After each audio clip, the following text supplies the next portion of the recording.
Hello students, आज आप लोग के सामने class 11th Hindi medium mathematics का लेक्चर 2 लेकर उपस्थित हूँ। आज का जो चैप्टर है आप लोगों का चैप्टर 5 सम्मिश्र संख्याएं और द्विघात समीकरण। तो अब इसके लिए कॉम्प्लेक्स नंबर या सम्मिश्र संख्याएं के कुछ जो कॉन्सेप्ट है उसको हमने कुछ जाना था कि a+ib के फॉर्म में कोई भी अगर की संख्या है तो वह सम्मिश्र संख्याएं कहलाएंगी। अब इनके कुछ के नियम भी, उनके योग और अंतर के कुछ के नियम हैं। तो योग की जो कंडीशन थी उसको बताया था। अब इसमें इसके कुछ के नियम हैं। योग के नियम में जो पहला है संवरक नियम। संवरक नियम का मतलब होता है कि अगर Z1 और Z2 ये दो अगर क्या है सम्मिश्र संख्या है,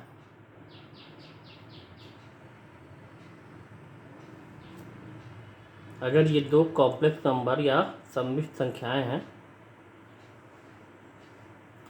तो अगर इनका हम योग निकालते हैं Z1 प्लस Z2 तो Z1 और के प्लस के Z2 तो ये Z1 है, ये Z2, इनको अगर हम के जोड़ें और हमें क्या प्राप्त हो, एक सम्मिश्र संख्या ही प्राप्त हो या कॉम्प्लेक्स नंबर।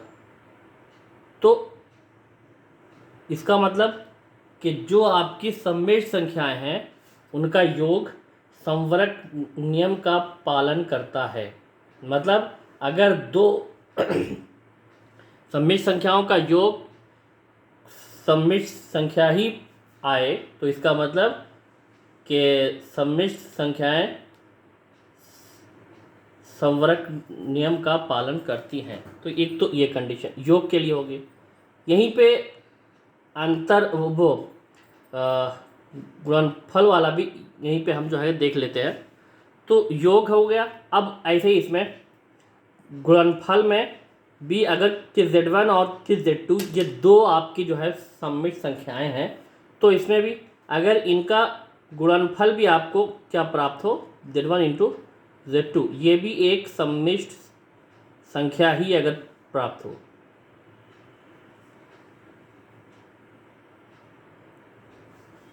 तो इसका मतलब कि सम्मिश्र संख्याएं गुणन के संवरक नियम का पालन करती हैं। तो ये हो गया योग का, ये हो गया गुणन का।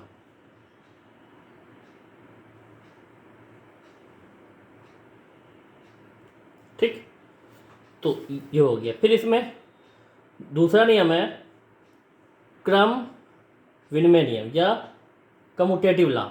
तो इसमें भी अगर कि Z1 और Z2 आपकी दो जो है सम्मिश्र संख्याएं हैं Z1 और Z2, इन दो को हमने क्या मान लिया सम्मिश्र संख्या।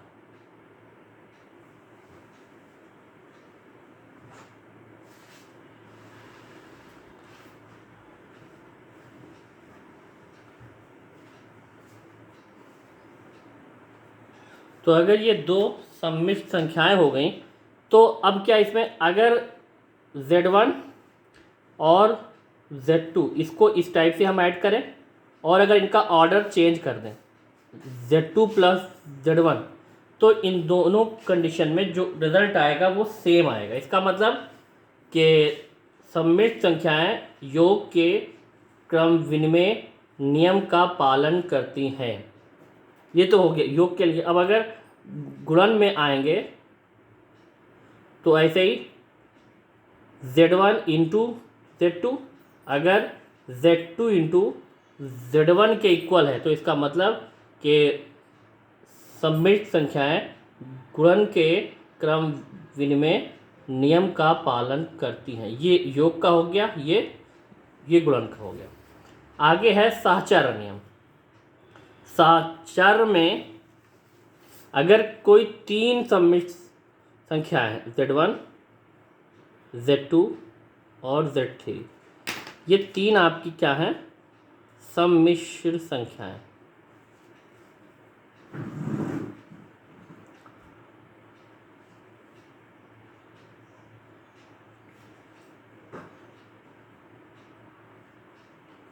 तो अगर ये तीन सम्मिश्र संख्याएं हैं तो इनकी जो कंडीशन, अगर हमने ये Z1 प्लस Z2 इन दोनों को पहले हमने ऐड किया, उसके बाद तब इसमें Z3 को ऐड कर दिया, जोड़ दिया, और या तो हम क्या करें, Z1 plus Z2 plus Z3, ये कंडीशन। कहने का मतलब ये है कि अगर पहली वाली कंडीशन में अगर जो पहली दो सम्मिश्र संख्याएं या कॉम्प्लेक्स नंबर है उनको हम जोड़ें, उसके बाद तब तीसरी उसमें जो है सम्मिश्र संख्या जोड़ दें, और दूसरी कंडीशन में या RHS में हम क्या करें, पहले अंतिम दो सम्मिश्र संख्याओं का योगफल हम निकालें, उसके बाद उसी में जो पहली सम्मिश्र संख्या है उसका योग हम निकालें। तो ऐसी कंडीशन में भी क्या होगा, ये दोनों ही LHS और RHS आपके इक्वल आ जाएंगे। तो जब ये इक्वल आ जाएंगे तो इसका मतलब कि सम्मिश्र संख्याएं योग के साचर नियम का पालन करती हैं।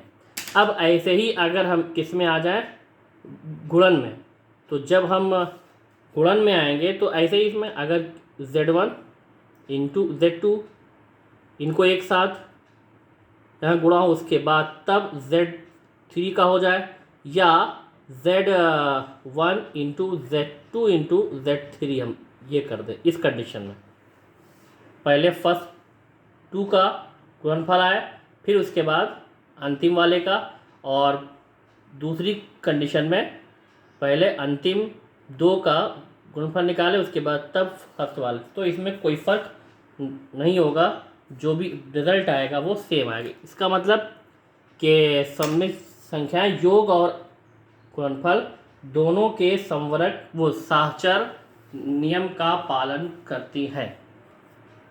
फिर है योगात्मक तत्समक का अस्तित्व।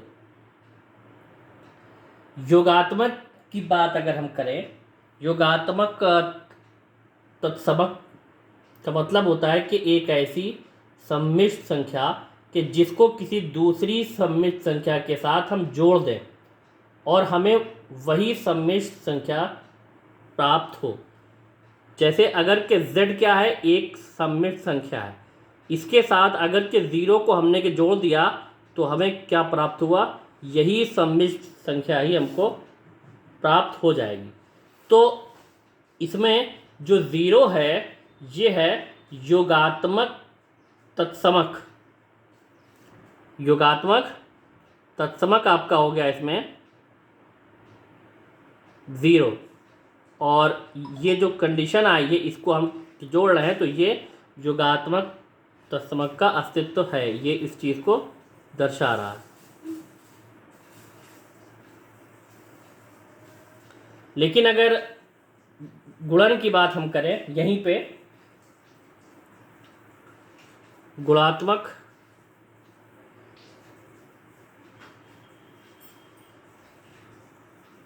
तत्समक, तो अब इसमें हमें क्या देखना है कि कोई ऐसी संख्या हो कि जिसका किसी सम्मिश्र संख्या के साथ गुणनफल हम के निकालें और हमें सम्मिश्र संख्या ही प्राप्त हो जाए।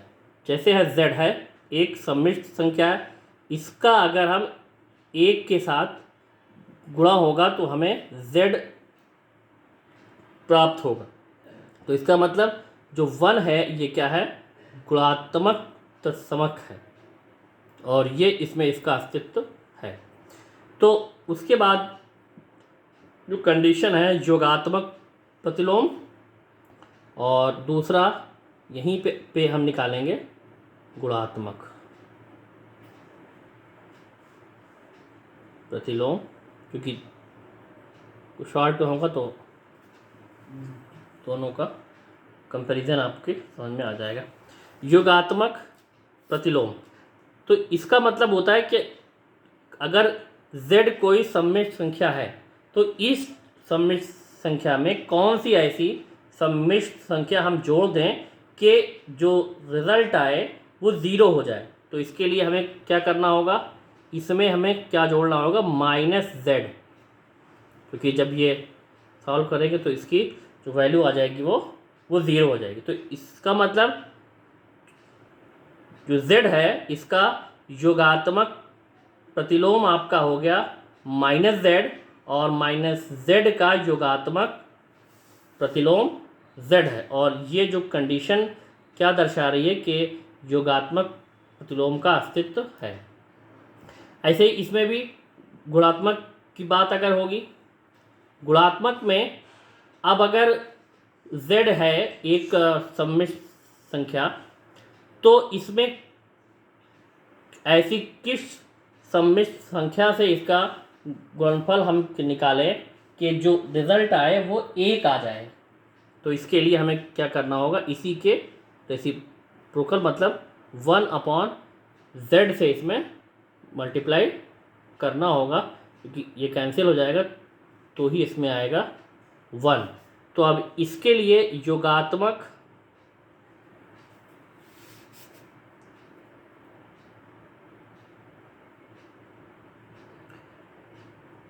प्रतिलोम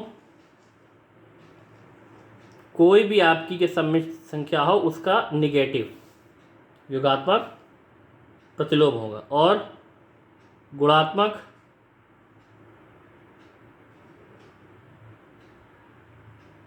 प्रतिलोम की बात अगर हो तो जो भी सम्मिश्र संख्या है उसका रेसिप्रोकल तो क्या होगा उसका, अब इसको चाहे ऐसे भी z⁻⁻1 भी इस टाइप से भी हम लिख सकते हैं,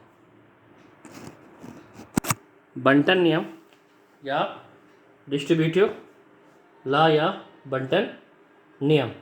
तो अब इसमें हम क्या करते हैं डिस्ट्रीब्यूटिव में या बंटन नियम में। अब अगर z1, z2 और z3 ये तीन आपकी अगर सम्मिश्र संख्याएं हैं तो इनकी जो कंडीशन अगर है, तो अगर ये z1 into z2 plus z3 इस फॉर्म में अगर है तो इसका जो डिस्ट्रीब्यूशन होगा या इसका जो बंटन होगा वो z1 इंटू z2 और प्लस z1 इंटू z3 इस टाइप से हो।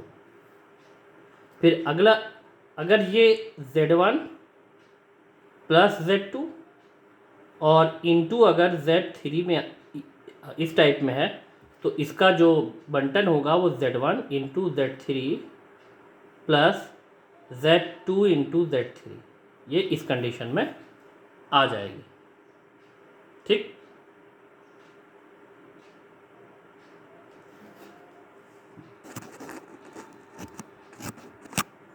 अब इसमें हम देखते हैं कि सम्मिश्र संख्याओं का संयुग्मी तथा मापांक। तो संयुग्मी और मापांक, अब अगर इस चीज़ को हम देखें तो संयुग्मी की बात अगर करें तो अगर z=a+ib ये अगर एक सम्मिश्र संख्या है तो इसका अगर संयुग्मी हमें निकालना है तो संयुग्मी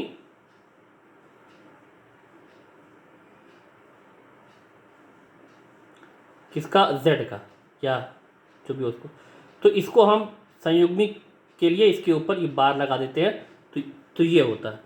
तो या तो इस पर भी हमने बार लगा दिया या इसको ऐसे भी हम लिख सकते हैं कि a+ib ये बार लगा दिया, या संयुग्मी इसको हम पढ़ सकते हैं। इसमें क्या होता है कि किसी एक का जो पद है वो साइन चेंज आता है, तो ये इसका संयुग्मी आपका होगा a-ib। तो ये इस टाइप से इसका संयुग्मी आप निकाल सकते हो, सिंपल सा इसमें है। एक एग्जांपल हम इसमें ले रहे हैं कि 2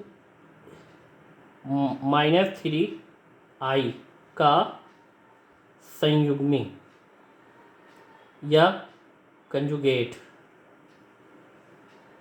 तो इसका अगर के संयुग्मी हम लिखें तो 2 - 3i, संयुग्मी लगा दिया इसका सिंबल ऊपर, तो ये आएगा 2 + 3i। अगर बाइनोमियल है तो ये इस टाइप से उसका एक का साइन चेंज हो जाएगा। दूसरा इसमें है मापांक की बात हम करते हैं। मापांक में अब अगर ये z आपका है z, तो z की घात हो जाएगी, वो z की मापांक में ये मॉड लगा देंगे दोनों साइड। मापांक का ये सिंबल है, या मॉड या मापांक।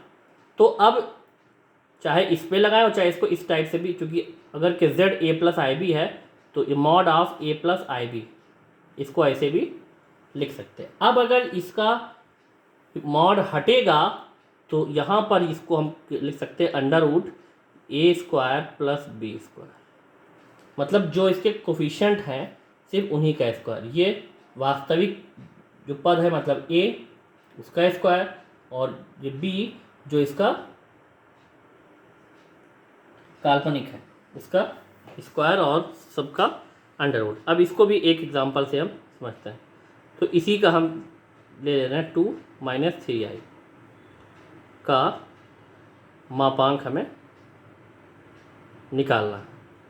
तो अब इसके लिए हम क्या करें, इसको इस टाइप से हम लिख सकते हैं।